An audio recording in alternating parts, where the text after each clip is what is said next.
Olá, sejam bem-vindos a mais um Conexão Europa, o programa que pretende conectar os países de língua portuguesa. Hoje a nossa conversa começa aqui em Portugal e vai até a Angola. Quem está comigo é a Dália Petis, diretora da APD, a Associação para o Progresso da Direção de Empresas, e o Tiago Duarte, que tem 2 cervejarias e presta consultoria na área de produção industrial de bebidas. Entre os nossos assuntos, a produção de cerveja artesanal e os desafios para o empresário em Portugal. Olha, sejam muito bem-vindos. Muito obrigada por terem aceitado estar aqui conosco, para conversar com as pessoas. E vamos dividir um pouquinho desse know-how de vocês, desse conhecimento, com o pessoal que está nos assistindo. Vamos lá?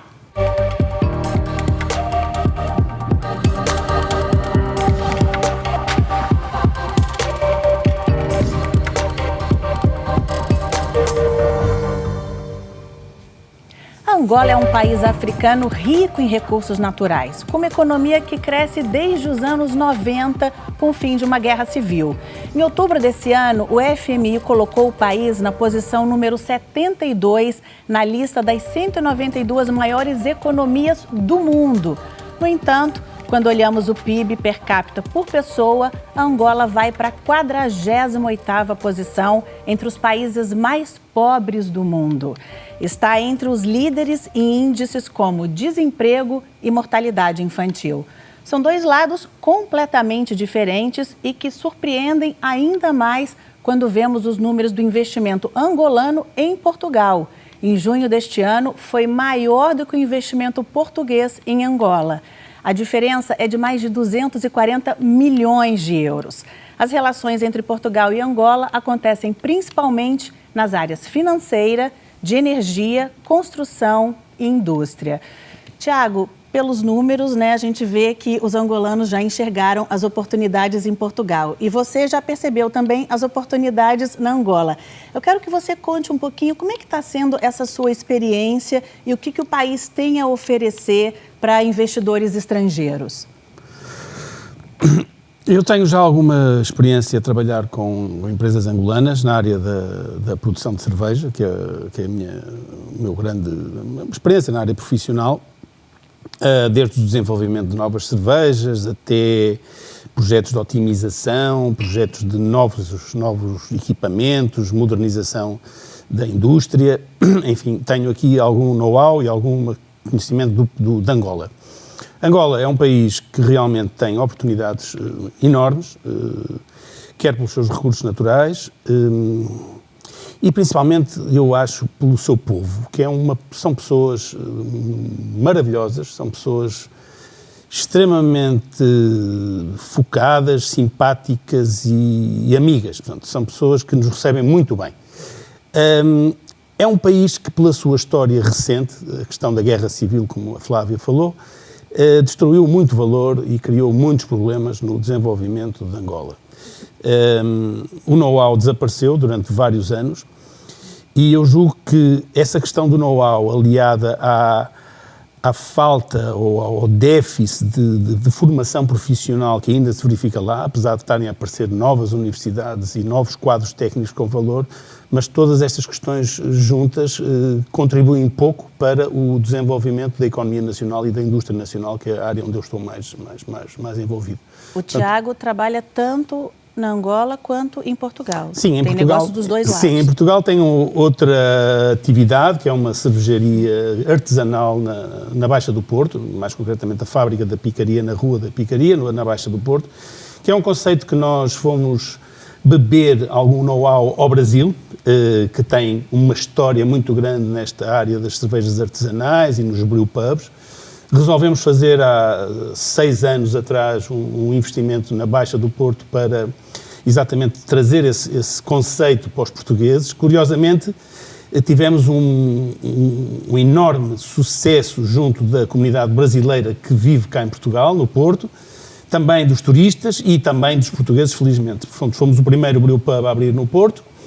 Portanto, somos uma cervejaria que produzimos novas cervejas no local, produzimos cervejas em que inovamos e, portanto, damos ao cliente uma experiência única de provar produtos únicos e com uma qualidade que nós nos orgulhamos muito. Portanto, são dois projetos completamente diferentes. Uma é uma cervejaria pequenina que existe no Porto, um brew pub, em que produzimos cervejas artesanais. A outra, a minha experiência, é a um nível industrial muito superior em termos de volume, em termos de dimensão, estamos a falar de milhões e milhões de litros, e num país que realmente tem uma magia fantástica através das suas pessoas. Em Portugal também se verifica que a comunidade brasileira que está cá adere muito a este conceito da cerveja artesanal.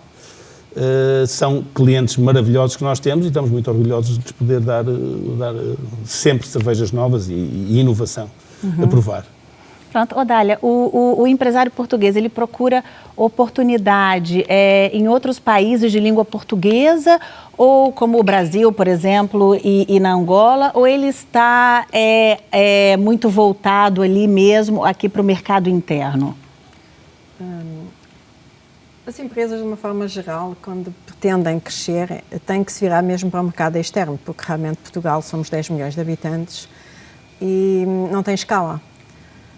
Como tal, antigamente, portanto, há uns anos atrás, ia-se muito para Angola, Moçambique, Brasil. Nesta altura, eu noto os empresários portugueses a procurar países mais evoluídos, a nível da gestão de empresas, a nível realmente da eficiência, a nível de menos corrupção, portanto, a procurar realmente fazer investimentos, sim, mas com garantia de retorno. Não quer dizer que eles não continuem a estar no Brasil, em Angola, Moçambique, mas de facto também ultimamente com a descida do petróleo, com a primeira descida do petróleo, houve realmente uma interrupção nos investimentos na medida em que, portanto, isso penalizou bastante os países produtores de petróleo. No entanto, eu creio que agora com a subida do petróleo as coisas voltarão um bocadinho ao normal e poderemos ter outra vez Angola com investimentos inversos àqueles que têm acontecido nos últimos tempos, que é os angolanos virem a prestar a Portugal e passaremos nós a investir em Angola. Porque de facto estes mercados têm vantagem que Portugal não tem, é pessoas. E as pessoas são importantíssimas para o desenvolvimento de qualquer sociedade, tanto ao nível empresarial, como ao nível social, como ao nível da cultura, como ao nível da educação, caso haja uma aposta em educação, que eu acho que também Angola precisava de uma grande aposta em educação. Precisávamos transferir para lá alguns milhares de professores, portanto, fornecer educação, porque eu acho que são pessoas muito simpáticas, muito humildes, e que de facto, há alguma corrupção, mas de facto quem sofre mesmo são realmente as classes mais baixas. E hoje vemos, portanto, e eu ouço muitas vezes notícias, quando há realmente cheias, as pessoas ficam sem teto, sem abrigo e sofrem bastante, porque deixam de ter acesso aos bens alimentares, que estão caríssimos em Angola, em Moçambique provavelmente também. E isto são questões que de facto os governos desses países deveriam acautelar, no sentido de que a mais-valia destes países é o seu povo. Portanto, é um bocadinho, eu acho que é um bocadinho por aqui. Portanto, se nós metêssemos 50 mil professores em Angola, portanto, com certeza que daqui a 10 anos as coisas seriam diferentes, mas 10 anos demora muito, é uma geração inteira. E, pronto, e isso atrasa, portanto, nós queremos estar neste momento, eu noto as empresas portuguesas hoje em dia querem apostar mais em países desenvolvidos. Que não seria o caso da Angola, atualmente, não é? Pois. Tiago, essa relação com outros países é mais fácil no mercado de bebidas? Eu vi uma entrevista sua em que você disse que os brasileiros estão mais interessados em cervejas artesanais. Eu até tinha te perguntado antes da gente entrar no ar aqui, se o Tiago já pensou alguma vez, por exemplo, em ter negócios no Brasil? Temos aqui, aqui nesta parte das bebidas, podemos escalonar isto em dois patamares. Um que é o crescimento das cervejas artesanais, em que no Brasil tem muito sucesso, nos Estados Unidos também, e agora na Europa também é uma moda. Mas as cervejas artesanais serão sempre, ou têm estado até agora, com valores de 20% de mercado, 30% de cota de mercado, em mercados muito evoluídos e com uma forte penetração das cervejas artesanais. Portanto, se eu penso em avançar para o Brasil com uma cerveja artesanal, muito difícil. O Brasil tem um know-how enorme nas cervejas artesanais. Eu aqui vejo com muito mais interesse uma parceria com alguém do Brasil que tenha know-how nesta área e que se queira vir instalar cá. Seria a abordagem mais interessante neste caso. A outra abordagem é uma abordagem mais industrial das bebidas, em que o que Portugal tem para oferecer, não tanto ao Brasil, mas mais aos países africanos de língua portuguesa, é o know-how que temos cá, através de quadros técnicos especializados, com formação superior, com muitos anos de experiência, com stakeholders ao nível de fornecedores, de matérias-primas, de know-how, de inovação, em que nós temos pessoas que acompanham muito de perto o que se passa no mundo mais moderno das bebidas. E, portanto, nós, se estivermos ligados, e eu estou a desempenhar esse papel com algumas empresas africanas, o que nós podemos é dar-lhes mais facilmente os savings, os benefícios, a mais-valia que pode representar introduzirmos nestes países que, infelizmente, têm um grau de desenvolvimento um bocadinho inferior ao que se verifica na Europa e nos Estados Unidos, naturalmente, através da proximidade com que estamos com os centros de inovação e desenvolvimento que não existem nesses países. Portanto, podemos acrescentar mais-valias enormes para a indústria nacional, que vai gerar riqueza, pelo conhecimento que nós temos do nosso país e do panorama europeu. Agora, o Tiago me dizia que acha que o Brasil tem muitos entraves para quem quer investir lá. O Brasil, sempre que eu estive ligado em várias empresas em que tivemos tentativas de entrada, e com algumas com sucesso, de produtos alimentares no Brasil, e realmente o que nós verificamos é que havia muitas barreiras à entrada, muitas barreiras a protegerem a produção nacional, a protegerem a indústria nacional, portanto a protegerem o emprego, no fundo, estão a proteger é legítimo. Agora, no mercado livre, em que como nós pretendemos que seja, é difícil para uma empresa europeia entrar no Brasil com um produto, por exemplo, nesta área alimentar, que é o que eu conheço melhor. A Dália também me dizia isso, né? O Brasil é um país muito protecionista, né? Sim. Por isso também está bem e realmente está tecnicamente muito avançado. Realmente os países têm que se proteger porque têm muitos consumidores internos, têm muita produção interna. Portanto, eles são quase que autossuficientes.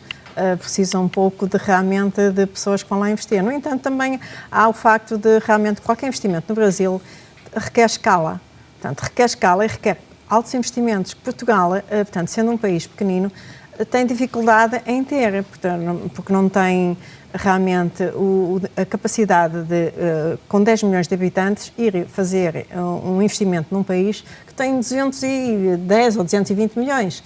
Portanto, e de facto, para ter rentabilidade nesse país, e que realmente acredito que teria, exige um investimento muito grande, que provavelmente os chineses têm mais capacidade de fazer, os japoneses, sei lá, países com outros níveis de investimento, ou os Estados Unidos, realmente têm outra capacidade de fazer.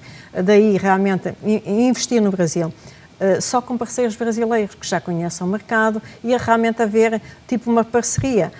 Nós fornecemos, complementarmos a nível empresarial. Portugal tem realmente mais-valias e adequar essas mais-valias às necessidades que qualquer parceiro no Brasil possa necessitar. Aí sim eu acredito que poderia haver realmente vantagem até para ambos e crescermos, portanto, de uma forma saudável. E com menos risco, porque hoje as empresas não estão em condições de se submeter ao risco, porque as rentabilidades são cada vez menores, nós também vivemos num mundo cada vez mais global, portanto, onde o acesso ao mercado está altamente facilitado e está à mão de um clique. Portanto, nós temos que realmente pensar exatamente em cada passo que se dá, e as empresas hoje pensam muito naquilo que vão fazer e estrategicamente necessitam de estar seguras nos projetos com que avançam. Bom, a gente conhece Portugal pela exportação do vinho, mas o mercado da cerveja também está crescendo por aqui. Quer dizer, apesar da queda no consumo em 2020, durante a pandemia, as exportações subiram 9% em relação a 2019. Essa é uma oportunidade para empresários portugueses, Dália? Sim, sem dúvida que é. Eu acredito que seja, mas realmente terão que analisar, portanto, as mais-valias e realmente a potencialidade do mercado, o tempo de investimento, o break-even do investimento. Portanto, há aqui uma série de fatores que têm que ser realmente rastreado antecipadamente e que hoje as empresas em Portugal fazem já com muita consciência. Daí haver menos investimentos em países com risco. Mas, de forma geral, acha que a abertura dos mercados trouxe oportunidade para os empresários portugueses? Trouxe, sem dúvida. Portanto, só que eu acho que são muito mais selecionados. O facto de ter mais oportunidades não quer dizer que eles vão mais. Eles vão quando acham que realmente vão ter sucesso ou irão ter, portanto, retorno na ida e realmente no esforço financeiro que vão fazer e na mobilização de pessoas que vão ter que ter. Ô, Tiago, eu sei que você está focado aí muito na área de bebidas, né? Mas também não posso deixar de falar com o Tiago sobre o caso Luanda Leaks. Para quem não se lembra, esse foi o resultado de uma grande investigação jornalística que descobriu um esquema de corrupção e enriquecimento ilícito liderado pela filha do ex-presidente angolano, José Eduardo dos Santos, a Isabel dos Santos. Ô, Tiago, o que mudou na Angola depois do Luanda Leaks? Eu em Angola realmente tenho algumas informações, as informações que circulam no mercado e vou frequentemente a Angola e, portanto, tenho uma boa percepção daquilo que se passa na economia e na sociedade, digamos assim.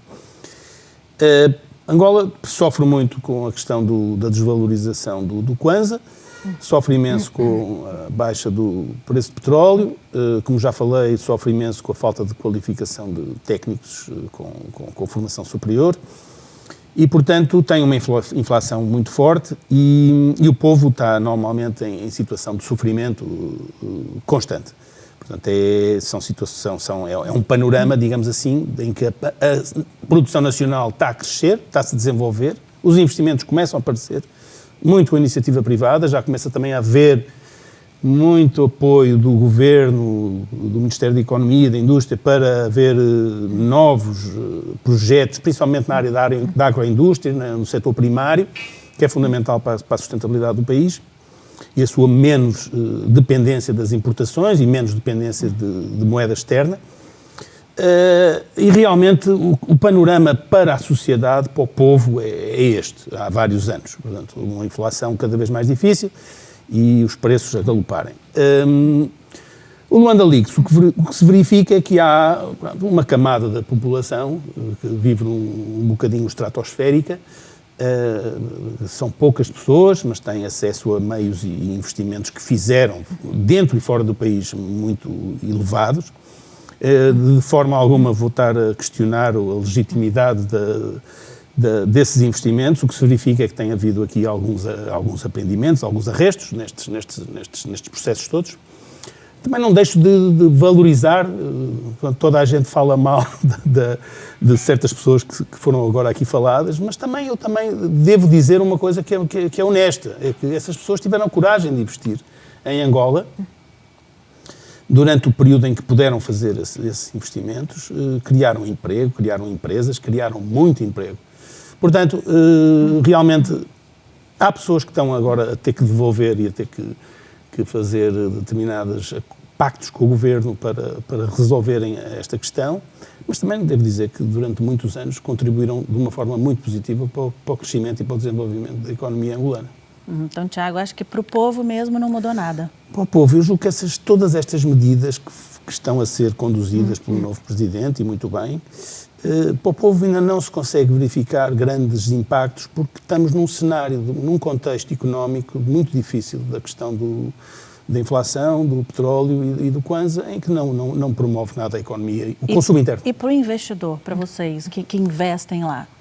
Para o investidor, o que está a verificar é que começam a haver linhas de crédito novas, destinadas a projetos que têm que ser muito bem sustentáveis, têm que criar valor muito rapidamente. Não estamos a falar de paybacks nem de retorno de investimento ao nível do que estamos a falar na Europa, estamos a falar de coisas que têm que ser muito mais agressivas, porque realmente o país precisa de investimento, precisa de principalmente precisa de quadros técnicos, precisa de know-how, precisa de pessoas empreendedoras para conduzirem estes projetos, porque depois a mão de obra está lá e começam a ter pessoas qualificadas.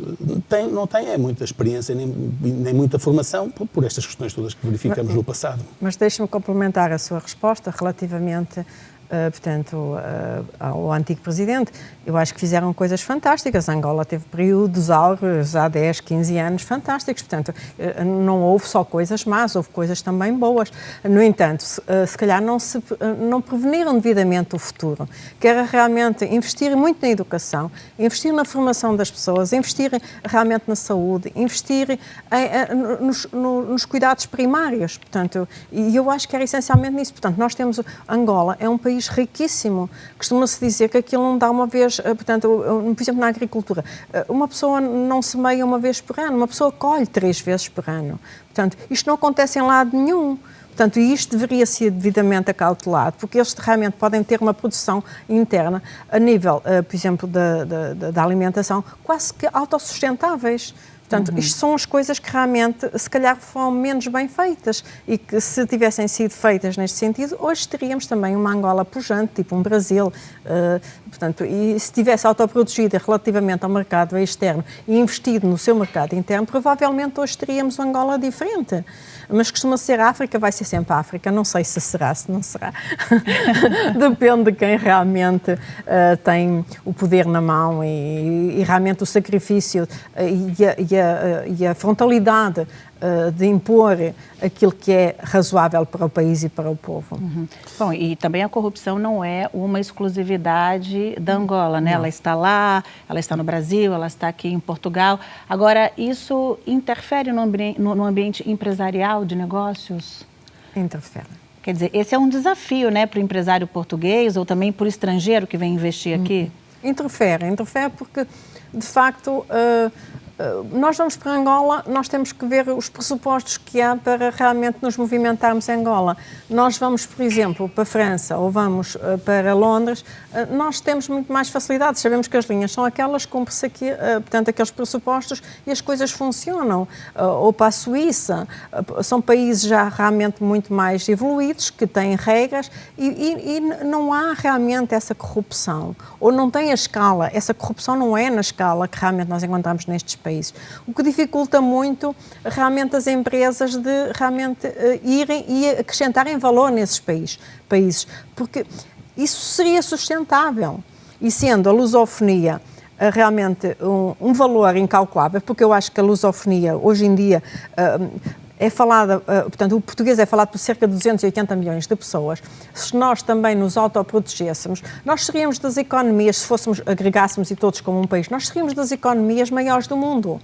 Segundo eu, portanto, identifiquei, seríamos a 6ª economia maior do mundo. Portanto, nós temos é que realmente nos esforçarmos e realmente vermos aquilo que pretendemos desta cultura que já está implementada entre nós, e que podemos usufruir, contrariamente a um inglês, a um chinês ou a um japonês que venha trabalhar connosco. O falar o português é muito... é uma vantagem enorme.